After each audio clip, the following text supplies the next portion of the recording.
portrétu vám dnes představíme rekordmana pana Jaroslava Zavijačiče. Je mnohonásobným mistrem světa, ovšem v disciplíně, která zrovna neplní tribuny stadionu ani stránky novin.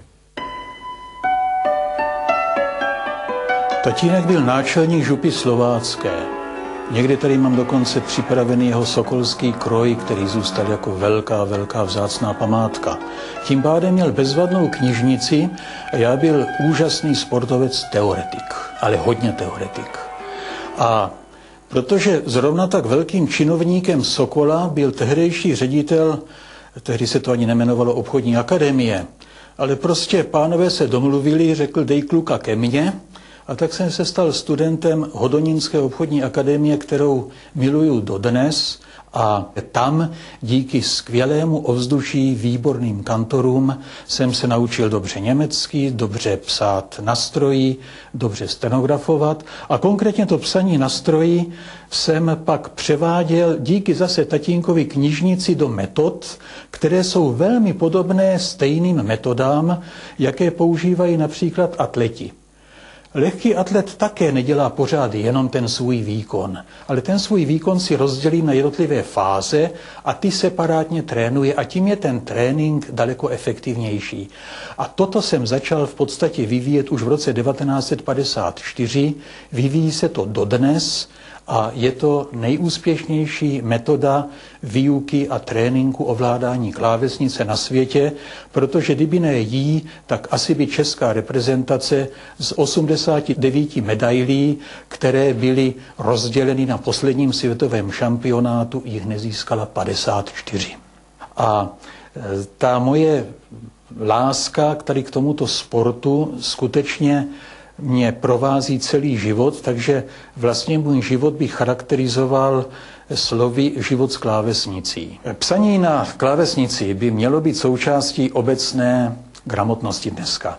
Mně to pomohlo k tomu, že jsem v roce 65 získal velice zajímavé zaměstnání v Rudém právu, ale tím pádem jsem tam vedl dálnopis, časopis, stenografii, všechny tyto oddělení pisárnu, ale tím pádem jsem tam prožil i okupaci. A ta okupace byla pikantní v tom, že samozřejmě nás odtud vyhodili a než nás vyhodili, tak my jsme celou noc ještě s Iliou Četlíkem a dalšími redaktory Františkem Vaněčkem posílali do celého světa tím mojím šíleným fofrem kolem 600 písmen za minutu všechny materiály. No a teď si představte, tady byla skleněná přepážka, tam už byli samopalníci, dívali se na nás a mysleli si, že my si vyprávíme, ale už neviděli, že prostě já si takto mohu koukat po světě a psát prostě těch 600 písmen na minutu.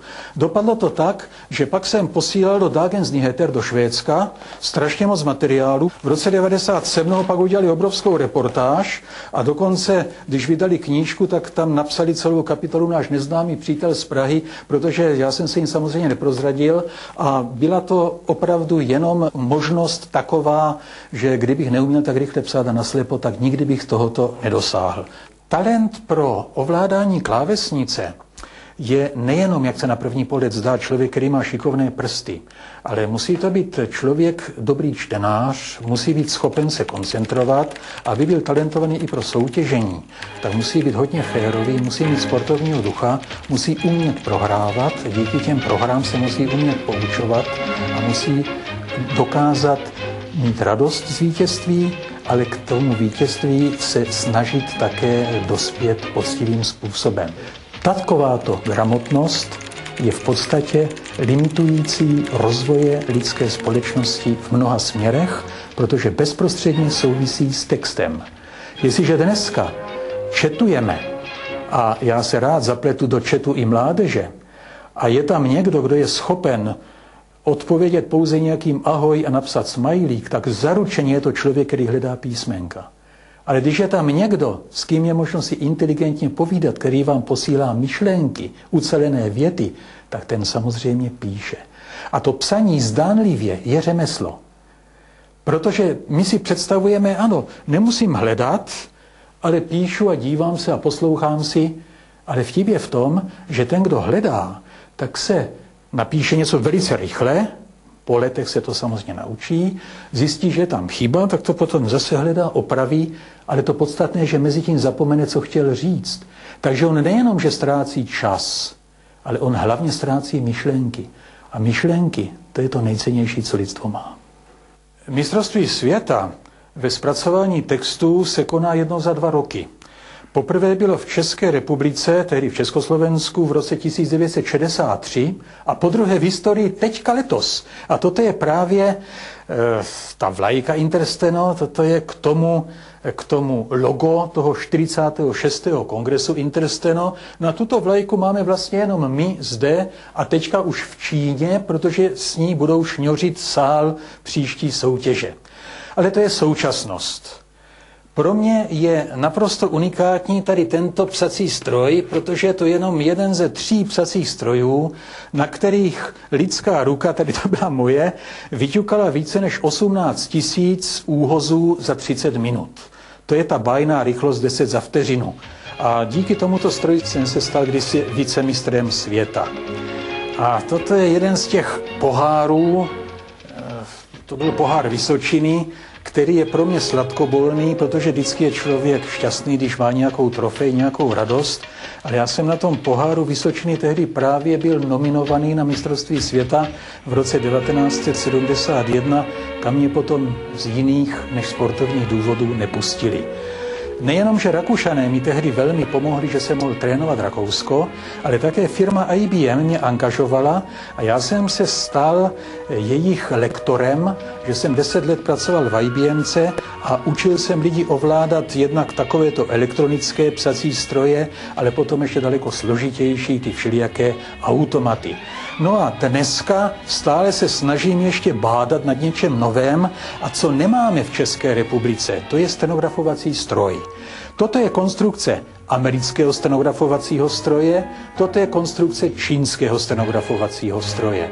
No a momentálně je s tím hrozně moc práce, abychom dali dohromady ten systém, protože zatím máme systém pouze pro obyčejnou klávesnici a jsem přesvědčený, že stenografovací stroje budou daleko efektivnější, než to, co zdánlivě teďka se prosazuje a co je dáno tím, že se přímo diktuje do počítače, říká se tomu někdy také psaní hlasem.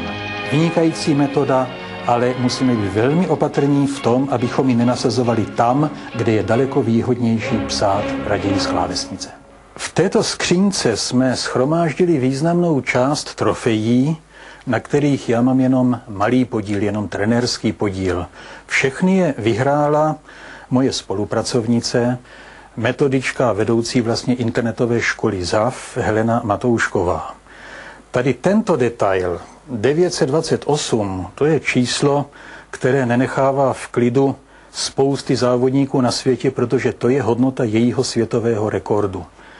Druhý nejlepší na světě, Španěl, má 805. Takže ten rozdíl ukazuje, jak je to naprosto fenomenální člověk a já mám velké štěstí, že s ním mohu spolupracovat. Tady tuto rychlost se vám pokusíme právě s mojí kolegyní Helenou předvést. Jezdíme po mnoha školách, kde máme připravenou exibici, která má za úkol motivovat děti, ukázat jim tuto obrovskou rychlost, jak vypadá. A když se vžijete do situace, že pan doktor vám píše všema 2 recept, nebo někdo diktuje, třeba i na policii, protokol, u soudu, tak si vzpomeňte, jakou rychlostí to zvládá a my vám představíme, jak je to možné zvládat. Takže mistryně světa, držitelka světového rekordu, Helena je připravena na to, abych ji aspoň pár vteřin zkusil diktovat náš exibiční text. Můžeme? V České republice byl v posledních letech budován demokratický politický systém, který zajišťuje možnost využívat základní občanské svobody. Byly u nás provedeny velmi významné kroky v ekonomice.